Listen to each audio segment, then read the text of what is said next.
Ah, como eu tava com saudade de cagar na cabeça de um animezinho famoso. Eu acho que a esse ponto, falar sobre o sucesso de Solo Leveling já ficou meio cômico. O bagulho apareceu no jornal, pô. Desde o lançamento do seu manhwa, ele vem quebrando recordes atrás de recordes, e a estreia do anime só serviu pra catapultar ainda mais esse sucesso. O sucesso de Solo Leveling não é surpresa. A premissa é envolvente, a arte do manhwa é impressionante, a ideia de um protagonista que evolui sem limites, por mais que não seja original, tem um apelo gigantesco. Mas quando você analisa a história com um pouco mais de calma, percebe que apesar de todo o hype, Solo Leveling tem muitos problemas. Desenvolvimento raso, falta de desafios reais e uma progressão que, em vez de te empolgar, acaba tornando tudo repetitivo. Então hoje eu vim falar sobre como Solo Leveling é ruim, é péssimo, é tenebroso, ou em resumo, eu tenho inveja de Solo Leveling. Ai, como eu amo esse comentário. A história de Solo Leveling conta que um belo dia, portais estranhos começaram a aparecer ao redor do mundo. Portais que levavam para dungeons repletas de criaturas e outros monstros. E junto com esses portais, pessoas também começaram a ganhar espécies de poderes estranhos. E essas pessoas foram chamadas de caçadores. Caçadores esses que são divididos em rankings, que basicamente determinam o quão forte é cada caçador. O lance é que os caçadores não podem evoluir. Ou seja, uma vez que você desperta em um determinado ranking, você fica nesse ranking até de base, você não pode subir de ranking. E esse aqui é o nosso protagonista, o Sun Jin-Woo. Ah, e já adiantando pra vocês, esse vai ser o único personagem que eu vou chamar pelo nome.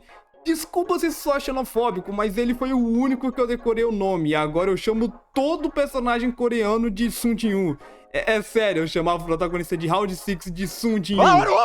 Enfim, a fita é que o Sung é um caçador de ranking E, o ranking mais baixo de todos, e isso lhe rendeu o título de o caçador mais fraco da humanidade. Só que o bagulho fica tenso quando ele, junto de um grupinho, entram em uma dungeon, porém mesmo depois de matar o que seria o chefão, ela não se desfaz. Eles então descobrem que dentro dessa dungeon tinha uma outra dungeon, ou seja, ela era uma dungeon dupla. Bom, é óbvio que eles entram lá e era uma armadilha, e a maioria do grupinho morre, e os que sobrevivem abandonam o Sung lá pra morte. Mas antes que ele pudesse ir de arrasta, uma notificação de jogo aparece na sua visão, e assim ganhando a habilidade de upar de nível. E a partir daí, meu filho, tudo vai girar em torno do Sung se tornar mais forte. E quando eu falo tudo, é literalmente tudo. E eu já lhes adianto que esse é o maior problema dessa obra. Eu simplesmente odeio a progressão da história de Solo Leveling. Como tudo gira em torno do Sung se tornar mais forte, a própria narrativa não sabe bem pra onde ir. No início, o Sung tem o objetivo de conseguir dinheiro pra pagar o tratamento da mãe, mas eventualmente ele mesmo consegue curar ela. E depois disso, a trama se perde completamente. A obra começa a tentar desenvolver alguns dramas e conflitos, mas esses dramas são descartados antes mesmo de terem algum impacto narrativo, o que gera a impressão de que as coisas acontecem sem motivo. E isso, pouco a pouco, vai tornando a obra cada vez mais repetitiva e maçante, já que ela pode ser resumida em: o Sung entra na dungeon, derrota o boss, pega a sombra e fica mais forte. É como se isso fosse um arco de treinamento de um anime shonen genérico, só que isso se estende pela obra inteira. E se as dungeons fossem pelo menos criativas? Mas não, a única dungeon mais diferente é a primeira por conta do lance lá dos mandamentos. As demais são tudo a mesma coisa. Ah, e o mesmo vale pros bichos que ele enfrenta ao decorrer da obra. Nossa, uma cobra gigante. Oh, meu Deus do céu, uma aranha grande.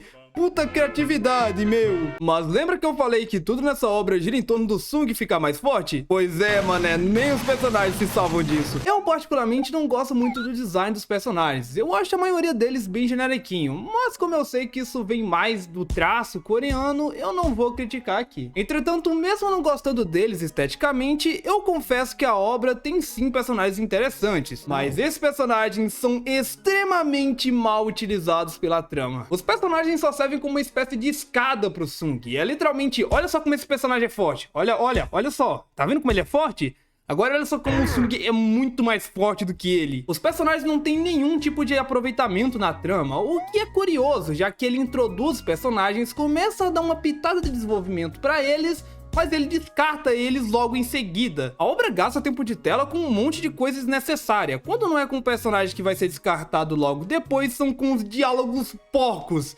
E meu amigo, como essa obra tem diálogos horríveis. A maioria dos diálogos dessa obra são expositivos, repetitivos e desnecessários. Ai, olha só como ele é fraco. Mas nossa, ele é muito fraco. Caramba, ele tá ficando forte agora. Olha lá como ele tá ficando forte. Mas também tem que ver o negócio do rank. Sanji. Oh, e o negócio do... Caralho, moleque, teve momentos onde minha vontade era derramar água sanitária nos meus olhos, de tão horripilante que são esses diálogos. Mas já que eu falei dos personagens, vamos falar agora sobre o protagonista. E a mesma merda, se não pior. Pra começar, eu detesto a personalidade do Sung. No início ele tem uma personalidade até ok. É um cara carismático, gente boa, aquele mano que eu convidaria pra vir aqui em casa jogar um Play 2. Mas depois que ele ganha a habilidade de upar, ele muda de personalidade do nada. Ele fica sério, eu upo solo, olha só como meus olhos brilham, uou! Isso literalmente acontece do nada, nem explicação isso tem. Eu sei que muitos de vocês vão dizer que é por causa do sistema, ou até mesmo por conta de um trauma, mas seja o que for, é só uma canetada preguiçosa do autor pra poder trocar a personalidade dele. Eu particularmente não gosto muito de personagens edges a lá Sasuke Uchiha, mas quando é bem feito, eu dou meu braço a torcer. Mas o Sung não, meu amigo, ele parece uma parede. Ele tem pouco pra nenhum desenvolvimento pessoal, porque tudo que envolve ele é querer ficar mais forte. E o restante eu posso até resumir pra vocês. Ele é extremamente overpower, a maioria dos oponentes dele são derrotados com facilidades, e até quando ele tem algum desafio, você sabe que ele vai vencer no final. O que acaba até mesmo tirando o impacto de diversas lutas, já que o resultado delas é sempre o mesmo. Ah, e eu não vou comentar sobre o final, porque eu não li ela até o fim, eu dropei faltando 50 capítulos, mas pelo pouco que eu sei, a galera fala aí que ele é meio rushado, tem uns bagulho de viagem no tempo.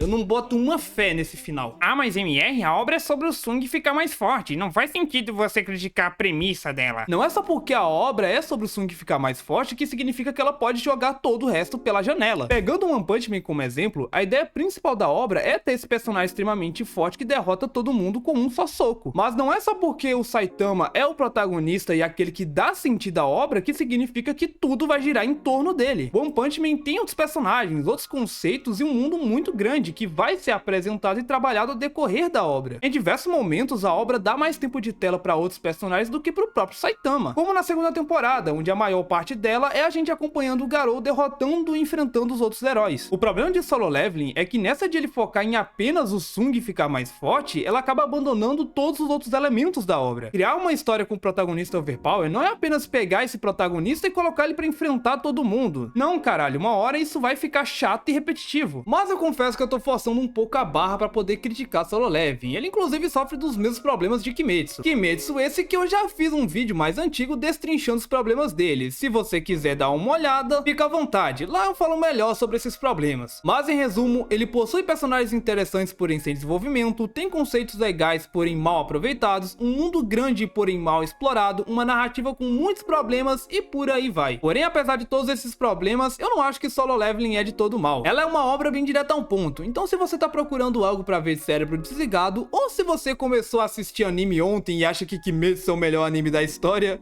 eu amo esse comentário, eu recomendo sim pra você. Agora se você quer ver algo bom, meu mano, mantenha distância. Agora eu não sei se você percebeu, mas o vídeo tá acabando e você não sabe o que vai assistir agora. Como eu gosto muito de você, eu vou recomendar esse vídeo aqui, que é muito bom. Mas antes de você ir lá, não se esquece de deixar o like aqui, que eu acabei esquecendo de fazer a mendigança, mas não tem problema não. Beijinho no coração e tapa no bundão.